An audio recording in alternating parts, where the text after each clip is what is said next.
আল্লাহর বিশেষ 5টি নাম পড়ে দোয়া করলেই আল্লাহ তাআলা সেই দোয়াগুলো কবুল করে নেবেন, অ্যাকসেপ্ট করে নেবেন। অনেকেই আমরা দোয়া কবুল করার জন্য অনেক আকাঙ্ক্ষা করছি। অনেকে আমাদের কাছে ফোন দিয়ে বলে, হুজুর আমার দোয়া কবুল হচ্ছে না। কিছুদিন আগে এক ভদ্র মহিলা ফোন দিয়ে বলতেছে, হুজুর আমি এতবার দোয়া করছি, দোয়া কবুল হচ্ছে না। আমি তাকে জিজ্ঞেস করলাম, আপনি কি জীবনে গুনাহের কাজ করেছেন? বলে হ্যাঁ, যুবক বসে তো অনেকেই গুনাহের কাজ করে, আমি অনেক গুনাহের কাজ করেছি। আমি বললাম যে গুনাহের কাজ করার সাথে সাথে তো আল্লাহ আপনাকে ধ্বংস করে দেন নাই, সুতরাং দোয়া করার সাথে সাথে আপনি কেন চাচ্ছেন যে এটা কবুল হয়ে যাক? আল্লাহ তো গুনাহের সাথে সাথে আপনাকে শেষ করে দেয় নাই। আপনি কতদিন ধরে দোয়া করছেন? তিনি বলতেছেন 2-3 মাস। 2-3 মাস ধরে দোয়া করছে, দোয়া কবুল হচ্ছে না বলেই তিনি হতাশ হয়ে গিয়েছেন। এরকম অনেক মানুষ আমাদের সমাজে আছে, খবরদার এরকম হতাশ হবেন না, আপনি আল্লাহর উপর ভরসা রাখবেন। তবে দোয়া কবুলের কিছু শর্ত আছে, কিছু বিষয় রয়েছে, কিছু সময় রয়েছে, যেই সময় দোয়া করলে দোয়া কবুল হয়। কিছু জায়গা রয়েছে যেই জায়গায় দোয়া করলে দোয়া কবুল হয়।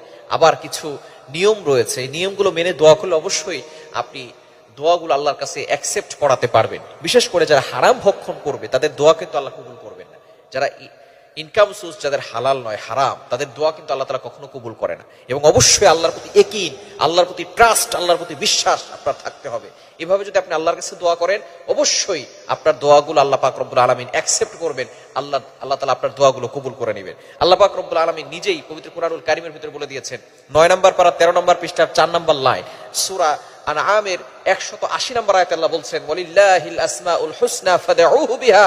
আল্লাহ তাআলার গুণবাচক কিছু নাম রয়েছে, এই নাম পড়ে যদি কোনো ব্যক্তি দোয়া করে, আল্লাহ তাআলা সাথে সাথে তার দোয়াগুলো কবুল করে নেন, অ্যাকসেপ্ট করে নেন। সূরা বাকারার 255 নম্বর আয়াত, 3 নম্বর পারার 1 নম্বর পৃষ্ঠার 8-9 নম্বর লাইনে একটি আয়াত রয়েছে, সূরা বাকারার 255 নম্বর আয়াত। এই আয়াতটাকে আমরা আয়াতুল কুরসি নামে চিনি। এই আয়াতের ভিতরে 2টি আল্লাহ তাআলার গুণবাচক নাম রয়েছে, আল হাইয়ুল কাইয়্যুম। আল হাইয়ুল কাইয়্যুম এটা খুবই গুরুত্বপূর্ণ আল্লাহ তাআলার গুণবাচক 2টি নাম। এটাকে ইসমে আজম বলা হয়। আপনি যখন দোয়া করবেন তখন আল হাইয়ুল কাইয়্যুম এগুলো পড়বেন। এবং সূরা ফাতিহার শুরুতে আল্লাহ তাআলার 2টি নাম রয়েছে, আলহামদুলিল্লাহি রাব্বিল আলামিন, আর রহমান আর রহিম। এই 2টি নাম সূরা ফাতিহার শুরুতে 2টি নাম, সূরা বাকারার 255 নম্বর আয়াতে 2টি নাম, এবং আল্লাহ তাআলার একটি জাতি নাম রয়েছে, সেটা হচ্ছে ইয়া আল্লাহ। সুতরাং আপনি দোয়ার শুরুতে এই 5টি নাম পড়বেন, ইয়া আল্লাহু, ইয়া হাইয়ু, ইয়া কাইয়্যুম, ইয়া রহমান, ইয়া রহিম। এই 5টি বিশেষ নাম করে যদি আপনি আল্লাহর কাছে দোয়া করতে পারেন, অবশ্যই আল্লাহ তাআলা আপনার দোয়াগুলো অ্যাকসেপ্ট করবেন, আল্লাহ তাআলা আপনার দোয়াগুলো কবুল করে নেবেন। তবে আমরা অবশ্যই অনেক সময় দোয়া করার সময় হতাশ হয়ে যাই, বলি যে আমাদের দোয়া কেন কবুল হচ্ছে না, কেন আমরা দোয়া করতেছি তারপরও বারবার আমাদেরকে ফিরিয়ে দেওয়া হচ্ছে। আপনি হতাশ হবেন না, দোয়া কবুলের কিছু পদ্ধতি রয়েছে। 1 নম্বর হচ্ছে আপনি দোয়া করেছেন, আল্লাহ তাআলা যা চেয়েছেন তাই আপনাকে দিয়ে দিয়েছে। 2 নম্বর হচ্ছে আপনি এখন একটা জিনিস চেয়েছেন, আল্লাহ তাআলা আপনাকে এখন দিবে না, পরে দিবেন।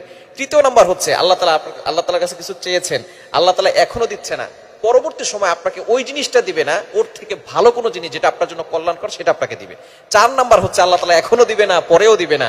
কিয়ামতের ময়দান, in the day of judgement, যখন কঠিন বিপদে আপনি পড়ে যাবেন, তখন আপনাকে এই দোয়ার বদৌলতে আল্লাহ তাআলা জাহান্নাম থেকে মুক্তি দিয়ে জান্নাতের ব্যবস্থা করে দিবেন। এজন্য আমরা অবশ্যই আল্লাহর কাছে দোয়া করব এবং হতাশ হব না। এবং শুরুতে দুরূদ শরীফ পড়ব, এরপর আল্লাহ তাআলার বিশেষ 5টি নাম পড়ব, ইয়া আল্লাহু, ইয়া হাইয়ু, ইয়া কাইয়্যুম, ইয়া রহমান, ইয়া রহিম। এই 5টি নাম পড়ে 3 বার করে আল্লাহর কাছে দোয়া করব। অবশ্যই আল্লাহ পাক রব্বুল আলামিন আপনার দোয়াগুলো অ্যাকসেপ্ট করবে ইনশাআল্লাহ।